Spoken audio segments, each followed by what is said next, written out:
டாப்பில் போகிறவங்க எல்லாருமே தனியாக தான் இருப்பாங்க. சில வாட்டி நினைக்க தோணும், இதுக்குத்தானே ஆசைப்பட்டாய் சிவாஜி ராவ். எங்களுடைய வேட்டையனை என்று அழைக்கிறேன்.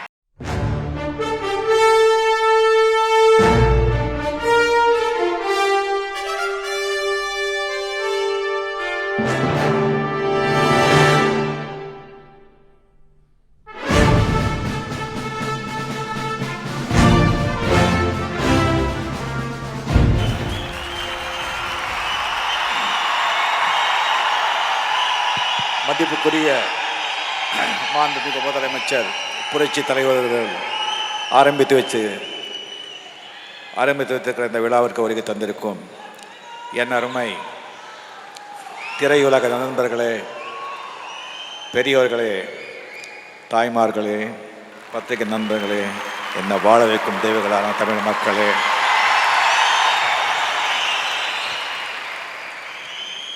என்னுடைய திரையுலக அண்ணா கமல் பற்றி அந்த கிளிப்ஸிங்கெல்லாம் பார்த்த பிறகு முதல்ல அவருடைய ரசிகன் தான். இன்னும் ஒரு ரசிகன் ஆகிட்டு. அது மட்டும் இல்லை, அந்த பிகினிங்கில் ஒரு படம், ஒரு 5-6 படம் 7-8 படம் நம்ம 2 பேரும் சேர்ந்து நடித்த படங்கள், அதெல்லாம் பார்க்கும்போது எனக்கு தெரியாமலே இங்கே இருக்கிறதே நான் மறந்துட்டு அந்த காலத்துக்கு நான் போயிட்டேன்.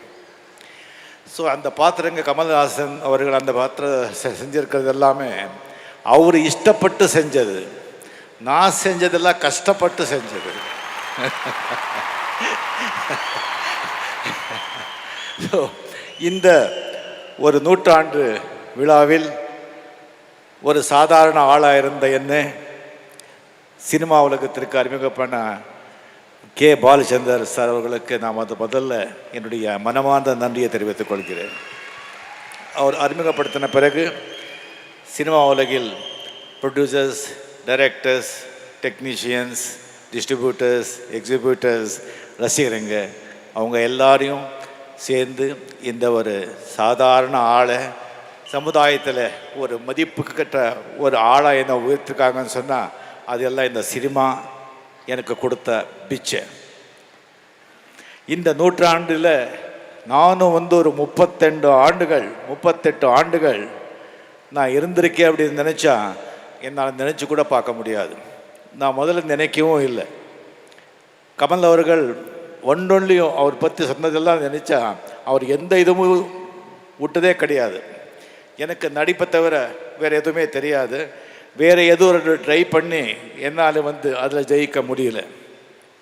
ஆனால் அந்த நடிப்பை மட்டும் ஒவ்வொரு இதுலேயும் நான் வில்லனாகத்தான் சினிமாவுக்கு வரணும்னு சொல்லி வந்தது. அதுக்கப்புறம் கேபி சார் அப்படியே என்னை இந்த காமெடி உன்னால் பண்ண முடியும் அப்படின்னு சொல்லி செஞ்சு வச்சார். அண்ட் 6லேருந்து 60 வரை முத்துராமன் சார் இந்த சோக பாத்திரங்களை உன்னால் செஞ்ச முடியும் அது செஞ்சு வச்சார். அதுக்கப்புறம் உன்னால் இயற்கையாகவும் நடிக்க முடியும் அப்படின்னு சொல்லி முள்ளும் மலரும் படத்தில் மகேந்திரன் அவர்கள் என்னை அது செஞ்சு வச்சார். அதுக்கப்புறம் நெற்றிக்கண் அந்த படத்தில் அந்த சக்கரவர்த்திக்கிற கேரக்டர் உன்னால் டெஃபினட்டாக சென்ன முடியும்டான்னு சொல்லிட்டு கே பாலச்சந்திரன் அவர்கள் சொல்லி அதை என்னை பண்ண வச்சார். அதுக்கப்புறம் அப்படியே ஈவன் இந்த பாஷா நம்ம சுரேஷ் கிருஷ்ணா பாம்பேயில் அவர் வளர்ந்தவர். அங்கே அந்த டான் அதெல்லாம் பார்த்து இந்த கேரக்டர் ரொம்ப பவர்ஃபுல்லான கேரக்டர், அது உங்களால் செய்ய முடியும் அப்படின்னு சொல்லி செய்ய வச்சார். அண்ட் நம்ம ரவிக்குமார் சார் அது இந்த படத்தில் இந்த படையப்பா படத்தில் அண்ட் முத்து படத்தில், அதுக்கப்புறம் இப்போ அந்த கோச்சடையாரில் அவருடைய ஸ்டோரி, ஸ்க்ரீன் பிளே, டைலாக் நீங்கள் பார்க்க போகிறீங்க. வாசு சார் அந்த வில்லன் கேரக்டர், அந்த லக்க அந்த வேட்டையான், இப்படி ஒவ்வொருத்தரும் இந்த ஆளில் என்னை அப்படியே நாங்கள் மேலே கொண்டு வச்சிட்டாரு. மேலே கொண்டு வச்சுட்டு அப்படியே அவங்க எல்லாம் போயிட்டாங்க. நான் மேலே மட்டும் தனியாக நிற்கிறேன்.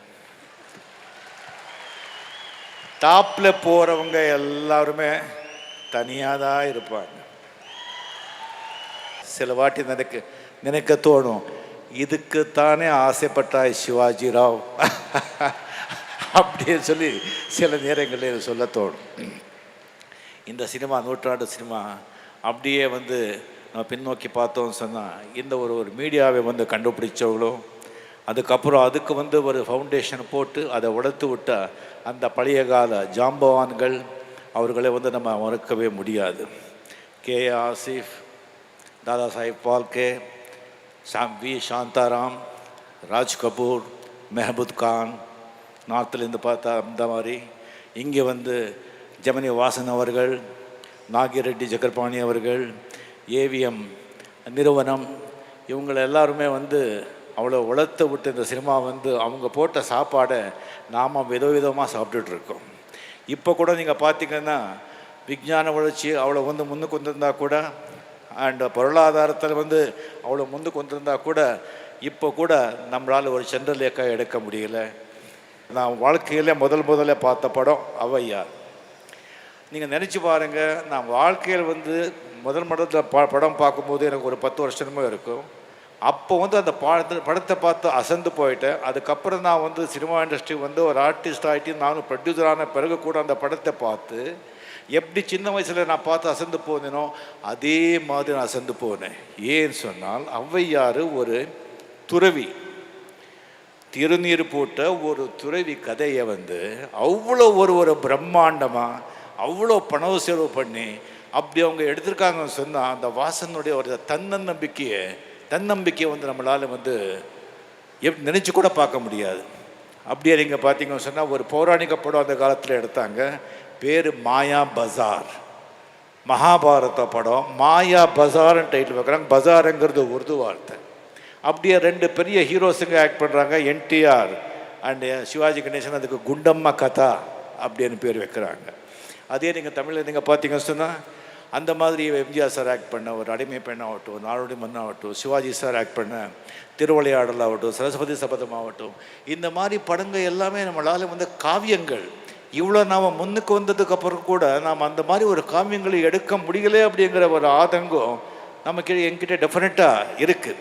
அந்த மாதிரி எடுத்த அந்த அமரராய் போன அவங்க பாதங்களுக்கு என்னுடைய புஷ்பாஞ்சலி சமர்ப்பித்து, இப்போ நம்ம வாழ்ந்த காலத்தில் அதே ஒரு பெரிய ஒரு மகான் கமல்ஹாசன், அவர் டெஃபினெட்லி அந்த மாதிரி அந்த தசாவதாரம், அபூர்வ சகோதரர்கள், அந்த மாதிரி படத்தை இன்னொரு நடிகன் நம்மளுடைய வாழ்க்கையில் இல்லை, நம்ம வாழ்நாளில் நம்ம பார்க்கவே முடியாது. டெஃபினட்டாக அந்த பழைய ஆர்டிஸ்ட் நமக்கு எப்படி இன்ஸ்பிரேஷனோ அதே மாதிரி இந்த வாழும் இன்ஸ்பிரேஷன் நம்ம கமல்ஹாசன் அவர்கள். ஸோ சினிமா உலகத்தில் வந்துட்டு ஒரு பெக்யூலர் சினிமா உலகம். சினிமா உலகத்தில் வந்து நீங்கள் பார்த்தீங்கன்னா ப்ரொடியூசர்ஸ் தான் ரொம்ப கஷ்டப்படுறது. அப்போவும் சரி, இந்த இப்போவும் சரி, எப்போவே வந்து கஷ்டப்படுறது ப்ரொடியூசர்ஸ் தான். நீங்கள் சினிமாவில்கிட்ட வந்துட்டு சினிமா எடுத்து சினிமாவில் ஜெயித்தவங்க நிறைய பேர் வாழ்க்கையில் தோற்று போயிருக்காங்க.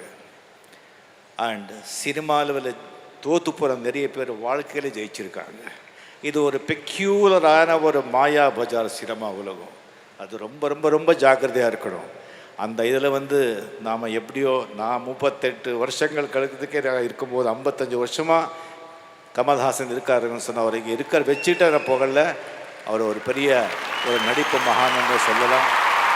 இதே மாதிரி வருங்காலத்தில் வர்ற நம்ம எல்லா ஆர்டிஸ்ட்டுகளோ இண்டஸ்ட்ரியில் இருக்கிறவங்களோ எல்லாருமே நான் சொல்கிறது பொருளாதார ரீதியாக முதல்ல வந்து உங்கள் சரி பண்ணிக்கங்க, அதுக்கப்புறம் நீங்கள் என்ன வேணுமோ அதெல்லாம் நீங்கள் செஞ்சுக்கங்கன்னு சொல்லி இந்த ஒரு சரித்திர வாழ்ந்த வரலாறு வாழ்ந்த விழாவை நடத்தி கொண்டிருக்கும் சிஎம் அவர்களுக்கு என்னுடைய மனமார்ந்த நிறைவை தெரிவித்துக் கொண்டு விடைபெறுகிறேன். நன்றி.